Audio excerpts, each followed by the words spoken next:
Namo. Thanks so much for joining me for our daily practice check-in. Listen, listen, listen. This wonderful sound calls us back to our true home.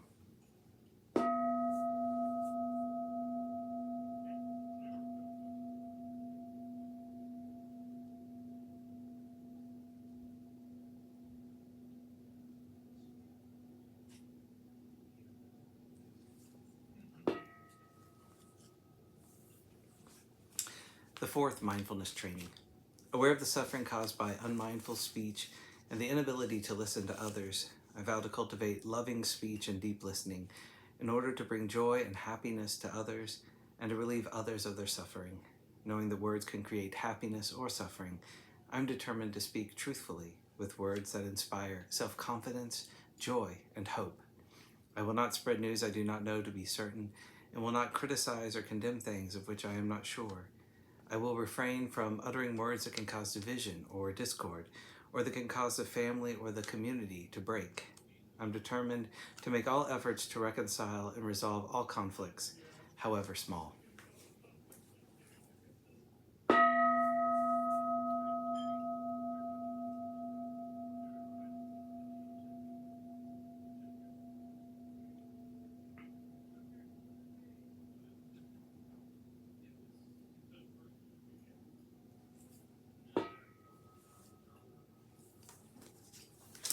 For our Dharma lessons, we've been reading Taming the Monkey Mind, a guide to Pure Land practice by Buddhist scholar Cheng Wei-an and Dharma Master Suddhisukha. Today we're continuing in Appendix 1, which is the Bodhi Mind by Dharma Master Thich Tam. Point 6. The Mind of No Retreat. Although a practitioner may have repented his past transgressions and vowed to cultivate, his habitual delusions and obstructions are not easy to eliminate, nor is the accumulation of merits and virtues through cultivation of the 6 paramitas and 10,000 conducts necessarily easy to achieve. Moreover, the path of perfect enlightenment and Buddhahood is long and arduous, full of hardship and obstructions over the course of untold eons. It is not the work of 1 or 2 lifespans. For example, the elder Sariputra, one of the main disciples of Buddha Shakyamuni, had reached the 6th abode of bodhisattvahood in one of his previous incarnations, and had developed the Bodhi mind practicing the paramita of charity.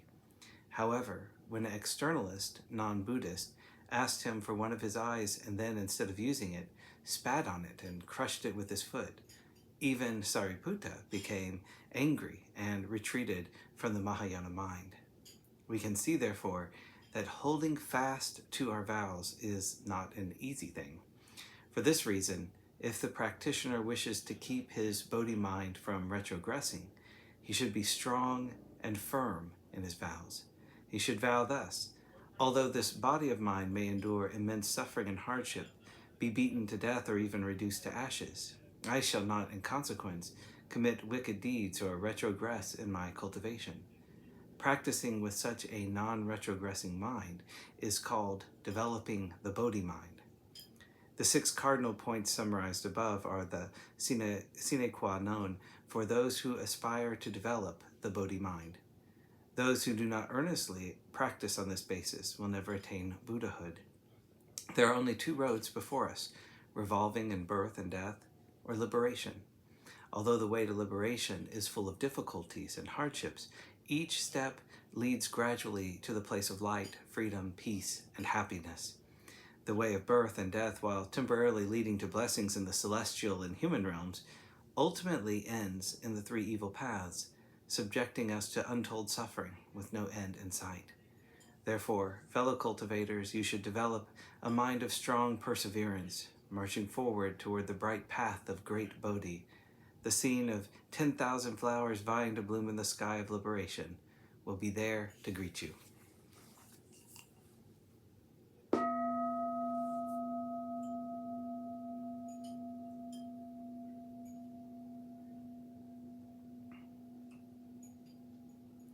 May all beings be well. May all beings be happy. May all beings be peaceful. Namo. Thanks so much for joining me today.